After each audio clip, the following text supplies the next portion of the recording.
turabashubuje mu izina ry'umwami wacu Yesu Kristo nk'ibisanzwe. Mwami Imana nabishimire kandi Imana y'amahoro ibahereze umugisha. Iyi ni isaha y'amanywa nk'ibisanzwe dusangiriramo ijambo ry'Imana. Imana ibahereze umugisha, mwebwe badukurikirana umunsi ku munsi mudahwema kutwifuriza ibyiza, mudahwema kudushyigikira, mwebwe muhabwe umugisha n'iri jambo mwumva rihindura ubuzima bwanyu. Imana ikomeze ibahereze umugisha. Rero nanone ndabakiriye mbaje kubakomeza nk'abanyarwanda muri rusange, turi mu bihe bigoye byo kwibuka abacu bazize jenoside yakorewe abatutsi mu 1994.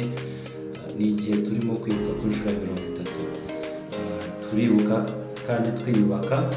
Imana ibahereze umugisha, komere, mwihangane, dukomeze kwihanganisha abantu twese, abo duturanye, abo dukorana, dushyigikirane, nitureke hatagira umuntu uba wenyine mu bihe nk'ibi bigoye by'igihugu cyacu turimo kwibuka abacu bazize jenoside. Imana ibahereze umugisha. Rero ndagira ngo dutangire dusenga nk'ibisanzwe kugira ngo tuze kujya mu ijambo ry'Imana. Reka mfate uyu mwanya nsenge kugira ngo tuze kumva ijambo ry'Imana twamaze kwiyegereza ubwiza bw'Imana. Data mwiza, turagushimiye muri iki gitondo, muri aya manywa, kuri mugoroba, bitewe n'umuntu ahaherereye. Turagushimiye Uwera wa Isirayeli ko waturinze, ko wabanye natwe, kuri kumwe natwe, kuri mu ruhande rwacu. Turagushimiye ukomeje kubana natwe, turagushimiye ko ukomeje kudushyigikira, turagushimiye imbaraga zawe, turagushimiye ukuboko kwawe kuri ku buzima bwacu Mwami. By'umwihariko nk'abanyarwanda turagushimiye Mwami ko kidukomereje imitima muri ibi bihe bigoye, twibuka abacu bazize genocide muri 1994. Uwera wa Isirayeli, reka kuri iyi nshuro ya 30 twibuka, ukomeze kuduhereza imbaraga, udutsindishirize umwanzi ntakatwishime hejuru. Ganza utegeke mu mitima yacu, utwireke nk'Imana, udukomereze amaboko Mwami, ntagira umuntu ucika intege cyangwa wiheba kubw'ubwiza bwawe. Abakwiringiye bose ngo bimeze nk'umusozi wa Siyoni, ngo uwo musozi ntabwo ubasha kunyeganyega aho wahura n'ibyo ari byo byose.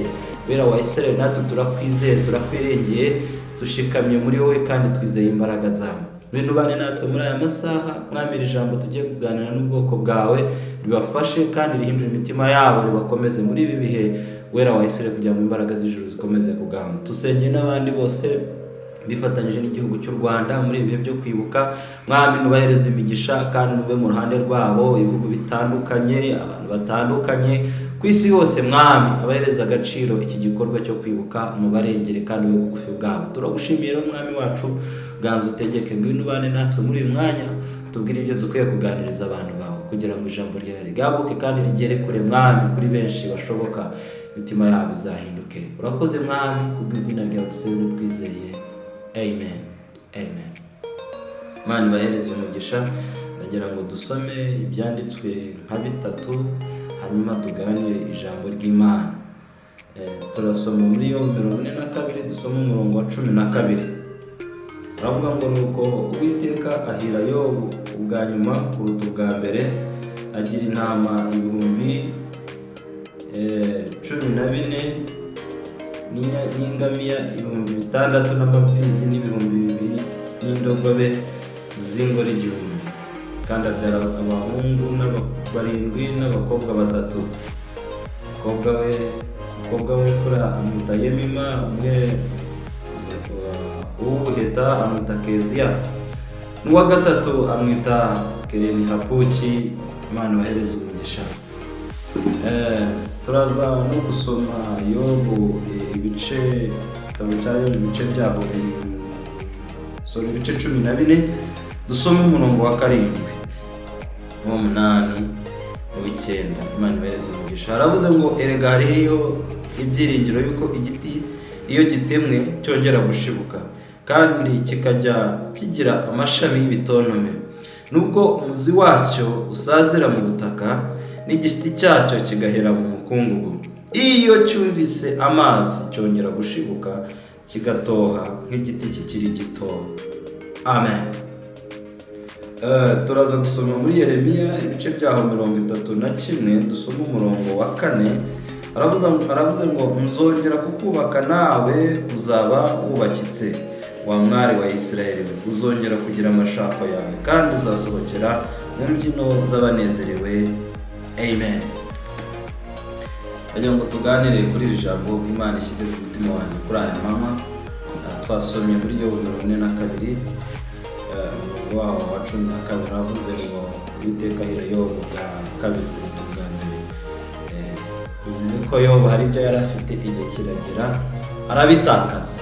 Yobu twese nk'abakristo tumufatiraho icyitegererezo nk'umuntu wanyuze mu ntambara zigoye ubuzima bwe, zigoye imibereho ye, aho Satani yaje akamwigeregerezaho akavuga ati ndabikumaraho byose ndabikuraho, ariko ndebe ko wakwihakana Imana. Ariko Yobu agira amagambo meza kandi y'ubwenge yasubizaga Satani n'abakoreshwaga na Satani. Baraza baramubwira ngo Yobu ngo ihakane Imana yawe wipfire. Yo baravuga ati ndacyakomeje gukiranuka kwanjye. Baraza baramubwira ngo ingamiya zawe zashize, ibintu byose byagushizeho. Yo baravuga ati navuye mu nda ya mama afite ubusa kandi nzasubira mu nda y'isi ifite ubusa. Yobu baraza baramubwira ngo abana bawe bari mu gitaramo none bose barapfuye nta n'umwe usigaye.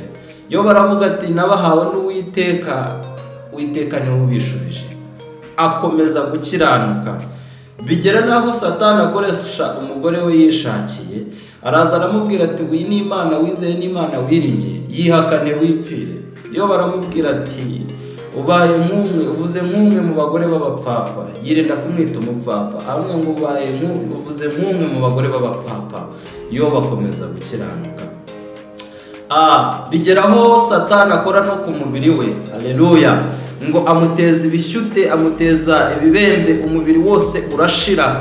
Ariko Uwiteka ari yabwiye Satani aramubwira ati umubiri genda uwukoreho, ariko ubugingo ntabwo wabukoraho, ubugingo buri mu biganza byanjye. Nagira ngo nkubwire kuri aya manywa, muri aya masaha ko hari ikintu Uwiteka afite mu biganza bye. Ntabwo Satani yagukandagira, ntabwo Satani yaguteza ibibazo ngo agere naho kwishima hejuru kuberwa. Oya, hari icyo Imana yasigaje ku ruhande. Hari Uwiteka yakubikiye ku ruhande, hari Uwiteka yakubikiye ku ruhande, hari Uwiteka yagusigarije. Hari ikintu Imana yakubikiye. Mu gihe cy'icyo gihe u Rwanda rwahoraga n'ibibazo, abantu bagiye bahura n'intambara nyinshi n'ibibazo n'ibi byose, ariko mu bantu bose bahigaga abandi kugira ngo batsembe ubwo bwoko, Uwiteka akagira umuntu abika ahantu akavuga ati uyu azarokora abangaba. Hari abantu b'indashyikirwa bagiye barokora abantu, hari abantu b'indashyikirwa bagiye barengera abantu. Ndagira ngo gutangarize mu buzima unyuramo, nk'uko Yobu Uwiteka yemereye Satani agakora ku buzima bwe, ku mubiri we, ku byo atunze, ariko ubugingo Uwiteka bugumana mu kiganza cye. Ndagira ngo mubwire impamvu kiriho, impamvu gihumeka, nuko Uwiteka yagumanye ubugingo bwawe mu kiganza cye. Nuko Uwiteka ataretse umwanzi ngo akwishime hejuru, nuko Uwiteka ataretse ngo aka kanya ube waragiye hacecekerwa. Uwera wa Isirayeli yarakurwaniriye. Yobu ababazwa n'umubiri, umubiri umushiraho, ariko Satani araza aramubwira ati umubiri wose washize none wakwihakanye Imana ukipfira. Yo baravuga ati ndacyakomeje gukiranuka kwanjye, uyu mubiri wanjye numara kubora nzareba Imana, mfite undi mubiri. Yo yari afite ibyiringiro by'uko azabona Imana kuko bari baziranye, yari inshuti y'Imana. Ndagusengera aya manywa ngo wongere gusubizwamo ibyiringiro, umenye ko uyu mubiri wawe, umenye ko ubwo buzima bwawe, umenye yuko nyuma y'ibi urimo kunyuramo hari andi mahirwe Imana ikubikire, hari ubundi buzima Imana ikubikiye, hari ubundi munezero. Ntabwo ugomba guheranwa n'agahinda, hari ibyishimo Imana yakubikiye, hari amahoro Imana itanga arenza y'umwana w'umuntu, arenza y'abakomeye, arenza y'inshuti. Aya mahoro Uwiteka atanga ndayakwifurije kuri aya manywa. Uyu mugisha Uwiteka atanga ndawifurije kuri aya manywa. Mu Uwiteka ngo ahira Yobu bwa kabiri kuruta ubwa mbere, kuko yamwiringiye, ko yamwizeye. Abana bari barashize, ariko ngo Imana imuhereza abahungu 7, ngo imuhereza n'abakobwa 3, ngo imuhereza abakobwa 3, ngo kandi mu gihugu cyose cy'iwusi Yobu yari atuye mu gihugu cya Usi, ngo nta mugore wari ufite uburanga buhebuje nk'ubw'abakobwa ba Yobu. Imana ihereza Yobu abakobwa beza, imuhereza abasore beza, imuhereza ingamiya, imuhereza ibyo yari atunze byose, ariko ngikuba kabiri. Imana yagize neza igihugu cyacu cy'u Rwanda, twahawe umugisha, tugira ubuyobozi bwiza, tugira abantu baje baraturokora, tugira amahirwe ya kabiri, turi mu bihugu byiza, dufite umutekano, dufite amahoro, turatera imbere uko bukeye n'uko bwije. Ni ukubera iki? Nuko twanze gutatira igihango, tugakomeza kwizera Imana, tugakomeza kwiringira Kristo. Niyo mpamvu aduhaye amahirwe ya kabiri, niyo mpamvu Uwiteka aduhaye indi mugisha, niyo mpamvu Uwiteka twaguye. Nawe rero uwera wa Isirayeli agusanga aho uri, ntuheranwe n'agahinda, akwagure, akugirire neza, akwishimire, akugeze ku rundi rwego, ahindura ubuzima bwawe, amahoro y'Uwiteka abe ku buzima bwawe. Twasomye icyanditswe kiri muri Yeremiya 3:4 haravuze ngo nzongera kukubaka, nawe uzuba wubakitse. Ndagusengera uyu mugoroba, ndagusengera aya masaha, ngo Uwiteka kubake, wubakike, Uwiteka gukomereza amaboko, ugere ku rundi rwego, Uwiteka kugeze ku yindi ntambwe, Uwiteka guhindurira ubuzima, bimenyekana aho utuye, bimenyekana aho mukorera, bimenyekana aho uvuka, kuri uwo musozi w'iwanyu, bimenyekane ko wasigaye, bimenyekane ko warokotse, bimenyekane ko uri umwana w'Imana isumba byose, bimenyekane ko Uwiteka yongeye kukubaka. Uwiteka nakubake, Uwiteka nagukomereza amaboko, Uwiteka naguhe gushira amanga, naguhereze gukora iby'ubutware, ibyo abatubanjirije batakoye, ibyo abatubanjirije batakoze, ibyo abo dukomokamo batakoze, ibyo ababyeyi bawe batakoze. Uwiteka guhaye kubikora, Uwiteka guhaye gukomera, Uwiteka guhaye kwaguka, Uwiteka yongeye kukubaka kandi nawe urubakitse. Numara kubakika, ibyo bizamenyekana ku uwo musozi, bizamenyekana aho utuye, bizagaragarira abo mwiganye, bizagaragarira abo mwakoranye, kuko numara kubakika nawe uzubaka abandi, nawe uzageza abandi, nawe uzazamura abandi. Uwiteka kubake, wongere wubakike. Twasomye ijambo ryiza nakunze riri muri Yobu 14:7 uravuze ngo erega hari ibyiringiro yuko igiti cyatemwa, ariko mu gitondo igiti cyatemye, ariko ngo hari ibyiringiro yuko cyongera gushibuka.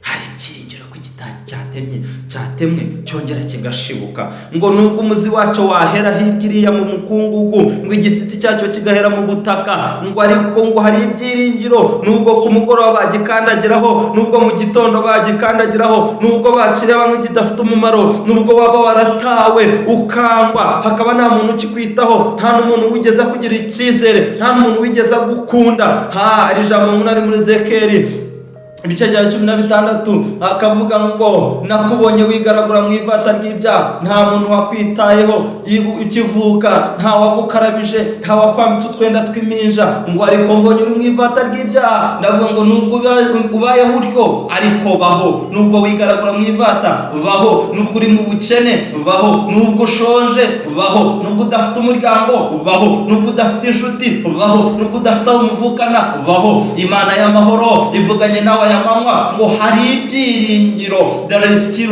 hope of glory. Hari ibyiringiro yuko igiti cyatemwe cyuko cyongera kigashibuka. Gishobora kudashibuka mu gitondo, gishobora kudashibuka ku manywa, gishobora kudashibuka nijoro, ariko igitondo cyaza, haza amahumbezi, haza ngo imizi yacu yakumva amazi, ngo kikongera kigashibuka. Mwifurije kumva amazi, mwifurije kumva Kristo, mwifurije kumva ubugingo bushya, mwifurije kumva amahoro muri wowe, mwifurije kumva imbabazi muri wowe, mwifurije amahoro Uwiteka atanga agukomeze. Imana yakugiriye neza, warashibutse, urakomeye, ugeze kure. Imana y'amahoro igukomeze, nawe uzamura abandi, nawe ugaba amashami, abagukomokaho bamenye Imana, abagukomokaho bizere Kristo. Hari ibyiringiro nubwo byagorana uyu munsi, ariko ejo. Nubwo byagorana uyu munsi, ariko mu gitondo. Nubwo byagorana aka kanya, ariko nimugoroba. Hari ibyiringiro yuko igiti iyo cyaba cyaratemwe,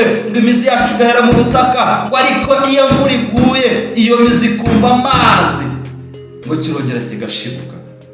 Imana ibahereze umugisha.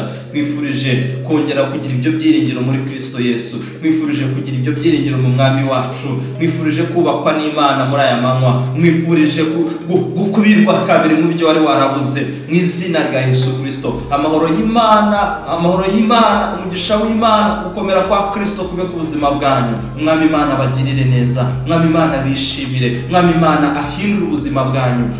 Mukomeze kwihangana kandi mwizeye imbaraga z'Imana. Hari ubutsinzi, hari gukomera muri Kristo Yesu, hari umugisha, hari amahoro adatangwa n'abana b'abantu mu mwami wacu Yesu Kristo. Umwami Imana abagire neza. Umwami Imana nabagure, nabishimire n'imiryango yanyu, nabanezeze, nabakomereza amaboko, nabashire ku rundi rwego. Umwami Imana nabahereza umugisha, imbaraga z'Imana zibe ku buzima bwanyu. Data mwiza, ndagushimiye ku bw'aya manywa, ugize neza ku bw'umwanya mwiza uduhaye. Nsengeye ubwoko bwawe, Mwami wera wa Isirayeli. Hari ibyiringiro cyatemye ko cyongera gushibuka. Amen. Ndasenze kugira ngo ubu bwoko bwongere bushibuke, bwongere bugira imbaraga, bwongere bugire ibyari byarabuze bigaruke. Wera wa Isiraheli, ubahereze amashami mashya, ubahereze imbaraga nshya mu buzima bwabo. Imbaraga zacu ni wowe Kristo. Ijambo ryawe ryatubwiye ngo nzongera kukubaka, nawe uzaba wubakitse. Mwami, muri iki gihugu cy'u Rwanda twarasenyutse bihagije, ariko wera wa Isiraheli dufite ibimenyetso birenga byinshi bitwereka ko watwubatse, ko turimo kubaka, kandi Mwami turimo kubakwa kabisa. Wera wa Isiraheli, komeza udukomereze amaboko, reka twubake kandi twubakike. Izina ryawe rihabwe icyubahiro. Ngo Uwiteka hira Yobu bwa kabiri kuruta ubwa mbere. Reka Mwami abo bantu bose Mwami bakurikiraniye iteraniro, reka wongere kubahira, reka wongere kubaha umugisha. Hari ababuze ibyabo bacuruzaga, hari ababuze ababo Mwami, hari ababuze inshuti, hari ababuze akazi kabo, hari ababuze amashuri yabo, ariko Uwiteka nguhira Yobu bwa kabiri kuruta ubwa mbere. Mwami, tanga umugisha Mwami mu ngo zabo, mu buzima bwabo, mu bana babo. Reka wera wa Isiraheli twongere guhirwa nawe, wongere kutugirira neza. Urakoze mucunguzi mwiza, urakoze nyiribihe. Turagushimiye, turakwiringiye none n'iteka ryose mu izina rya Yesu Kristo Mwami wacu. Amen. Mwani bahereze umugisha, muhabwe umugisha n'Imana. Amahoro y'Imana abe ku buzima bwanyu. Shalom, shalom.